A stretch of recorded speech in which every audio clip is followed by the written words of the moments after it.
शरद सोनवणे बिबट्याचे कपडे घालून सभागृहात दाखल झाले। तालिकाध्यक्षांनी कपडे बदलून जागेवर बसण्याच्या सूचना केल्या। सन्मान्य सदस्य, असं करता येणार नाही। तुम्हाला वेलमध्ये येता येणार नाही। तुम्ही तुमच्या चेअरवर बसा। सन्मान्य सदस्य, आपण कपडे चेंज करा आणि आपण आपल्या आसनावर जाऊन बसा, नाहीतर आपल्यावर कारवाई करण्यात येईल। सन्मान्य सदस्य, आपण सीनियर सदस्य आहात। आपण सीनियर सदस्य आहात, वरिष्ठ आहात या सभागृहात। आपण दुसऱ्या तिसऱ्यांदा प्रतिनिधित्व करतायत। आपण आता बिल चालू आहेत अध्यक्ष। सन्मान्य सदस्य, आपण आपल्या जागेवर बसा। सन्मान्य सदस्य, आपल्याला विनंती करण्यात येते आहे की आपण आता एक तर आपण आपला ड्रेस बदलावा आणि आपण आपल्या चेअरवर जाऊन बसावे। बातमी प्रहारचे अध्यक्ष बच्चू कडू यांच्या विरोधात वॉरंट जारी। बच्चू कडूंना उद्या सेशन कोर्टात हजर राहण्याचे आदेश देण्यात आले। नागपुरातील आमदार निवासात काही वर्षापूर्वी बच्चू कडूंनी आंदोलन केलं होतं। नागपूर सेशन कोर्टाने आता वॉरंट जारी केलाय।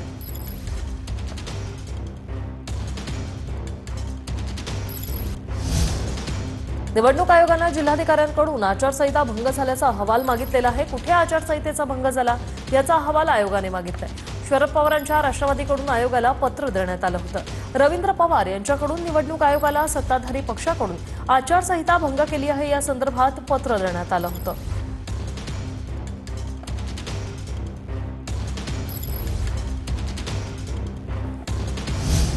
तपोवनातील वृक्षतोडीला अण्णा हजारेंचा विरोध। कुंभमेळा राष्ट्रहिताचा असला तरीही झाडं तोडू नये असं अण्णा हजारे यांनी म्हटलंय। फारच आवश्यक असेल तर छोटी झाडं तोडावीत असंही अण्णा म्हणतात। मोठी झाडं तोडू नये अशी विनंती अण्णा हजारेंनी केली आहे।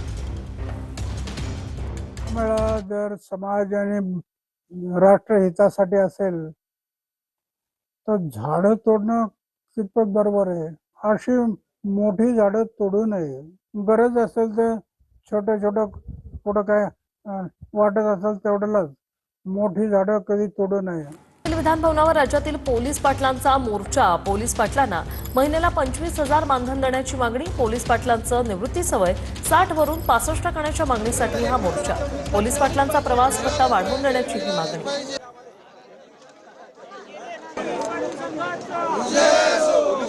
पोलीस पाटलांना दर महिन्याला 25,000 रुपयांचं मानधन द्यावं, सोबतच निवृत्तीचं वय जे आहे ते 60 वरून 65 करावं या प्रमुख मागणीसाठी नागपूरच्या हिवाळी अधिवेशनावर जो आहे तो या ठिकाणी पोलीस पाटील संघटनेने मोर्चा काढलेला आहे। आपण दृश्यांमध्ये बघू शकतो राज्यातल्या कानाकोपऱ्यामधले पोलीस पाटील जे आहेत ते या मोर्चामध्ये सहभागी झालेले आहेत। पोलीस पाटलांचे रिक्त पद जे आहे ते त्वरित भरावे, सोबतच पोलीस पाटीलांचं निवृत्तीचं वय जे आहे ते 60 वरून 65 झालं पाहिजे। या वर्ष 60 वरून 65 व्हावे या प्रमुख मागणीसाठी आम्ही इथं आलेलो आहे। आपल्या नाशिक जिल्ह्यातून 200 ते 300 लोक आलेले आहेत। नाशिक जिल्ह्यातले पोलीस पाटील 300 ते 500 लोक आज आमच्या इथं उपस्थित आहे। आमच्या विविध अशा मागण्या सरकारनं मान्य करावा आणि पोलीस पाटलांना न्याय द्यावा। पोलीस पाटील नागपूरच्या हिवाळी अधिवेशनावर धडकलेले आहे।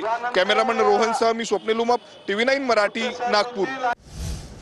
तामिळनाडूच्या एका मंदिरात दीपस्तंभ प्रज्वलन संदर्भात कोर्टात याचिका। कोर्टाकडून दीपस्तंभावर प्रज्वलन करण्यास परवानगी, मात्र धर्मनिरपेक्ष असलेल्या खासदारांनी कोर्टाच्या निर्णयाचा विरोध केला अशी टीका चित्रा वाघ यांनी केली। खासदारांनी न्यायमूर्तींविरोधात महाभियोग आणल्यावर 112 खासदारांच्या सह्या। निकाल देणारे न्यायमूर्ती, त्यांचं नाव आहे GR स्वामीनाथन, यांच्या विरोधामध्ये महाभियोग आणला। त्याच्यावरती 112 खासदारांनी सह्या केलेल्या आहेत। 112 खासदारांमध्ये उबाठाच्या खासदारांनी सह्या केलेल्या आहेत। अरविंद सावंतांना हिंदू लोकांनी, मराठी माणसांनी निवडून दिलंय, हा त्याचा अपमान नाहीये का? जर बाळासाहेब असते तर बाळासाहेबांनी यांना चांगल्या पद्धतीने धडा शिकवला असता। आता उद्धवजी ठाकरे या खासदारांवर काय कारवाई करतात याच्याकडे संपूर्ण महाराष्ट्राचं लक्ष